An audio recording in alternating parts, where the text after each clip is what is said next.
Ayan po yung ating menu for today, yung ating nilagang pork ribs. Ayan po. Pinakuluan lang po natin yung ating sabaw. Then nilagyan po natin ng konting asin at sibuyas. Malambot na po yung ating pork ribs. Nilagay na po natin yung ating gabi. Ayan, habang kumukulo pa po, pinilalambot pa natin ng konti.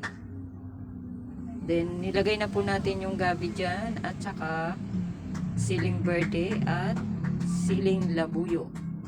Yan po yung ating appetizer, pampabango sa ating sinigang. Luto na po yung gabi, nilagay na po natin yung dahon ng pechay.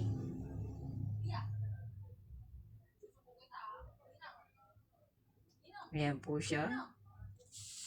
Yan lamang po yung ating simpleng proseso sa ating pagluluto ng ating nilagang pork ribs. Ayan po. Maraming salamat sa inyong panonood. Follow po more sa aking video. Ito po ang inyong Tess Marie Petits Vlogger. Salamat po!